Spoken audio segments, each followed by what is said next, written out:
Snowpiercer is one of my favorite films, and I don't know how best to recommend it. I think the easiest way to put it is that this film is an experience. It has so many different layers that it's hard to nail down how any one person will react to it. If you look for social commentary, you'll find it. If you want character arcs, they're there. If you want to see the subtext behind all of those background relationships, it's in there. I can't really tell you what it is you'll hone in on your first viewing, but I'm sure you'll see something, and I know this movie is worth seeing. Really, the only thing I know you can't fail to notice is the beauty in some of the sets in this film. While the chaos of the story is unfolding, there's so many spectacles just in the background. You go from one to the next in continuous succession. I highly, highly recommend this film to anyone who enjoys drama or science fiction.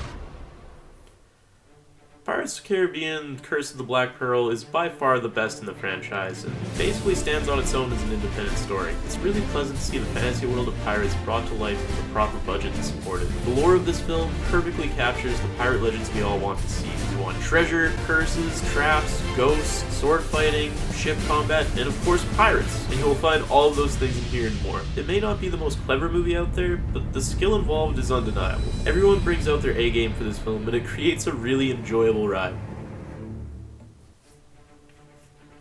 I really didn't know what I was expecting out of Ant-Man. What I got I found soundly satisfying. Ant-Man is a refreshing spin on our typical hero origin story. Edgar Wright dropped out of directing midway through this film, which creates some really interesting contrast between the two directing styles that are going on. Beyond that, the humor is superb and the acting is fantastic. It's a really nice, humorous Marvel film. It doesn't have the same scale as something like Thor or Captain America, but I don't think that's a fault of the film, and that it's its own unique style of superhero movie that's really worth the watch, especially if you're a fan of the Marvel franchise. Doom is a movie that delivered in every way I expected it to. It's not a classic or anything like that, but a consistently enjoyable action film. It skips away from the video game plotline in a couple of places, but it's closer than most adaptations actually are. Basically though, it's just a bunch of special forces guys running around shooting monsters, and it has some really nice cinematography, some witty lines in there, and some cool action sequences. It's not a stunning movie or anything like that, and it falls a little short of something like Dread, which is in the same vein, but if you're sick of watching Dread and you just kind of want to see something new, or if you're a big fan of the Doom franchise, especially with the new Doom game having come out, this is a pretty nice movie. It's fun, it's enjoyable. I think you would have a good time with it. Oculus is a creepy movie that centers around an evil mirror haunting this family. The biggest theme of this movie is perspective, or more appropriately, the lack of perspective. The way the film is structured, you have two parallel plots going on at the same time. They're intertwined in such a way that you're never really sure which one is occurring once the film gets going. The cinematography in this film is some of the best in horror cinema, period. Just straight up some of the best cinematography you will see in horror. They do very unique things with the camera involving the mirror that creates genuine confusion over what's occurring in the film. It is truly a dynamic use of camera that enhances the film's feeling of insanity to uncomfortable levels. This movie is far from perfect, and some of the acting does fall flat. And, the characters' decision making is a little... Really, guys? Come on, really? But still, it's one of the best horror films I've seen in the last few years, and if you enjoy cinematography, if you enjoy seeing excellent camera work, check out Oculus. It's really impressive what they managed to pull off here. Alright everybody, that was Netflix 9, Netflix Goes to Hell, but it's not the final Netflix, alright? And I'm very excited because we're starting off with Snowpiercer. Sorry, I'm just trying to be 3D with y'all at home. It's brand new. Once you start getting the sequels in, you have to. God, that looks ridiculous. But back on to Snowpiercer. Oh man. It's one of my favorites. Yeah, I really enjoy Snowpiercer. I'm probably going to talk about it more in the future, honestly. Yeah, I'm kind of pissed that you didn't do an Is It Great of it yet. It'll take some time. It's something I want to take a closer look at and look at a couple of the things with the cinematography a bit. Because I think that's the coolest thing about this show is the way you see everything. Absolutely. Just wonderful environment. It made me learn Chris Evans' name. He was Captain America. Now he's Chris Evans. Holy shit, that's Chris Evans! Yeah, like...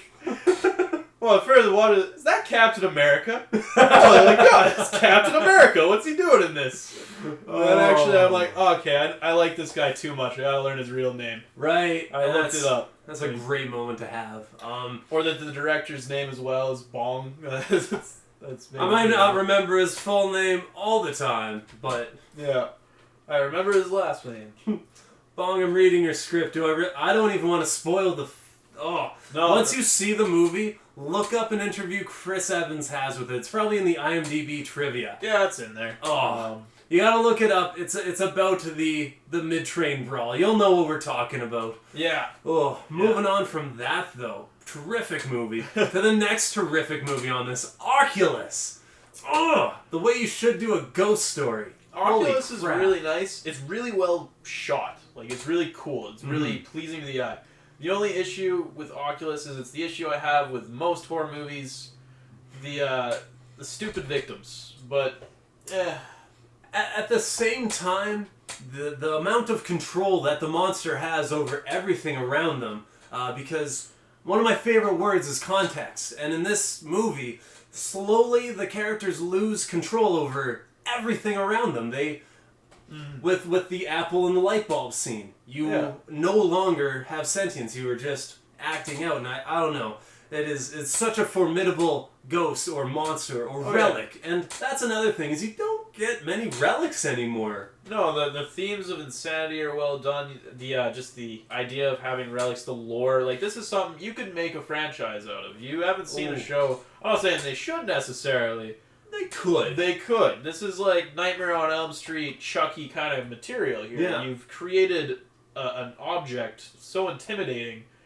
You could just go and stretch this out for 7 movies. You really could. And even for a versus movie, the thing I like about this is how abstract this relic is, because it takes provocation, it takes time. It's not like Chucky's on another ham-handed adventure, just gotta get a new body because reasons. No, it's the mirror is its own thing and it is just being attacked, really. Oh, we learned so little at the end. There's so much mystery, so many unanswered questions about everything with the mirror. I think the characters, like, again, my biggest gripe with the movie is the characters themselves. I found them to be kind of flat and uninteresting, and they just get really drawn into their own problems. Well, after you see something like Martyrs, you watch something like Oculus, and you're like, yeah, that's messed up, but I don't know. I saw it a bit more harsh. I saw it a bit more raw in this other thing, and I don't know. It's not even the raw necessarily. It's No. the Hollywood kind of characters. They're there to serve a purpose. They're there to push the story forward. They're there to give you the experience of seeing this mirror in action. But they're mechanical in the way they act, the way they pursue trapping the mirror. You know, a little bit like, for those of you horror buffs out there, if you just sprinkled a little bit more of that charming Evil Dead 2 stoogery on this, bam. Yeah, you'd have it right there. Because if you had Ash's, like, go-get-it attitude, no, we're just solving this problem right now, then, yeah, I'd enjoy this movie all the way. But. Yeah, these characters were understandably a little more like, oh no, what do I do? And you can't blame them for it, and they do try. They are capable people. They do set up a capable program to kill this thing. It's just... It's foolhardy in its own way. Yeah. You know, you're observing. Just fucking get a hammer, and because that's what Ash would do. You know, Ash would just straight up first thing get the hammer, smash the mirror. No experiments, no video cameras. But then you don't have a movie. See, that's the thing though, is Ash would try, but fail, then he would slip and hit the wall, and there would be a humor to it. And this movie kind of skipped on that. Yeah. Yeah. Well, it pulls punches in places, and I felt it did that to keep it going. Like, without spoiling, I don't want to spoil anything. I don't want to spoil. It's really good. It's Check really it good. out. Yep. Yeah, one of the best horror movies I've seen in the last 5 years, easily. Like when we say it could be franchise fodder, we're actually kind of excited. Yeah, I would go see at least 2 more of these, and then we'll see. We'll see. Yeah. If it's as good as Hostel, I'll take it. Alright, so now we're gonna move on to some of our still good movies, but maybe a little less extreme. Maybe I'm a little less passionate about Pirates of the Caribbean, which I haven't seen. I only saw the first one. Whoa! Honestly, the first one is the only one I'm recommending today. Because after that, 2 and 3, they're not bad. If you really like 1, check them out. But 1 actually was a pretty solid action comedy. Okay. I just enjoy the sword fighting. I enjoy all of the characters are pretty well developed. You get a lot of lore. You pay for Johnny Depp, and the man can carry you through a film, especially in this. Yeah, this is one of his best character acted roles. It's nice. It's not amazing. It's not as well shot as Oculus, and not as just in depth or thoughtful as Snowpiercer, but it's fun, and it's Hollywood, and it's Hollywood probably at some of its best, honestly. Well, for stage production. Yeah, well, for stage production without overhamming, to not like they took an amusement park ride. I've been on the Pirates of the Caribbean. Oh, yeah, and it is shit. it's Tortuga. It is literally Tortuga. If you that scene in the movie, that scene is what you go on the ride. You just see a bunch of drunk pirates. And you turn that into not only a movie but a franchise. And the movie itself stands up really well. Brings up curses and demons and just all kinds of good stuff. Nice. Well, pirates kind of need that love. Yeah, well, you don't... That's another thing. What other pirate shows are there? Right? Like, I don't know. Nowadays, you don't see much of that pulp action as much as you would love to. But we're droning on, and I could talk about rehashing older things like the old pirate movies and mummy movies and Universal sets. What's our last one on the list? Well, we got 2 more, actually. Oh! Let's, We're pulling a lot of punches for you guys at home, the millions of you. yeah, all million. Gets more bitter every time we say it. Next on our we got Ant-Man. Ant-Man is... For me, I really enjoyed it. It's a comedy version of the Marvel franchise. It kind of takes a step back that a lot of the movies haven't been doing lately. Like, it doesn't take itself too seriously. It introduces new lore. Really going for that 3D effect, hey? Yeah, well, shut up. Shut up, they'll notice it in the comments. But anyway, it really...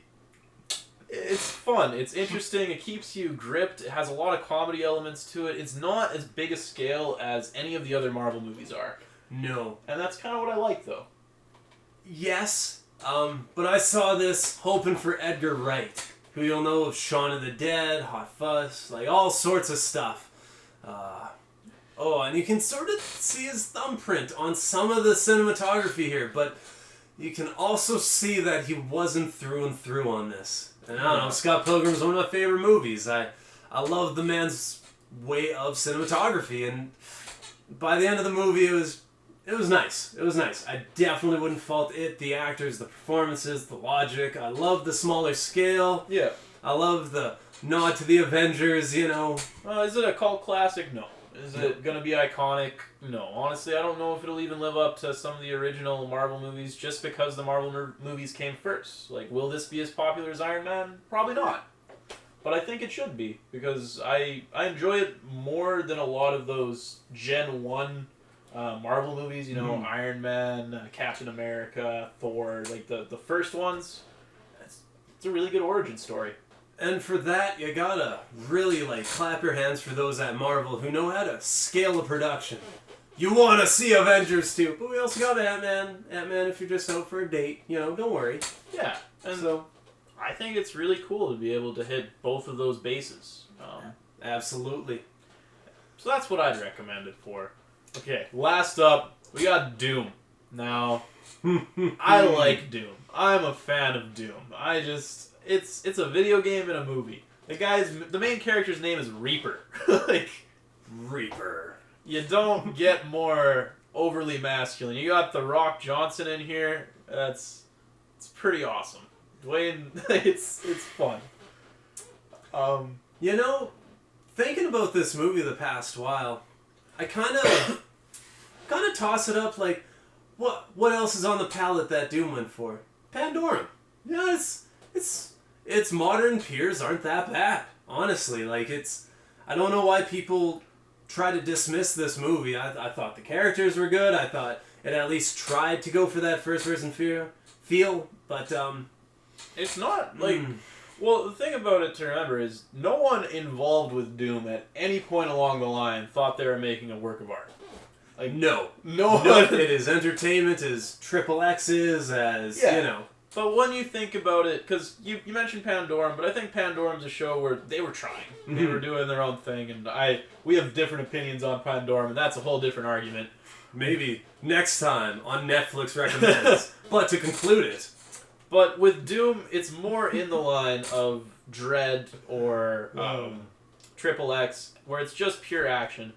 And it falls a little short of Dread. Dread's probably the best example I could think of. the remake, of course. The remake, yeah, not the original Judge Dredd. That's more of like a world exploration thing. But it's fun. It's pulpy. It's easy to sit down and be entertained by. And it doesn't drop the beat. And it never, like, backs away from what it is. You know, it never tries to reaffirm, have, like, a squeezed-in relationship or have... I need a love interest, I need a moral. Yeah. Come on. Yeah, we need moral lessons. People need to grow in character development. No. I need a bad guy with a tense jaw and he's going to blow up a building. There you go. That's what we got. That's all you get out of Doom, really, is like Grim Reaper. Like the guy's named Reaper. He doesn't grow as a person. He kills shit, and you learn a little bit about him, but mostly he kills shit, and that's what you're there for, right? Like it's Doom.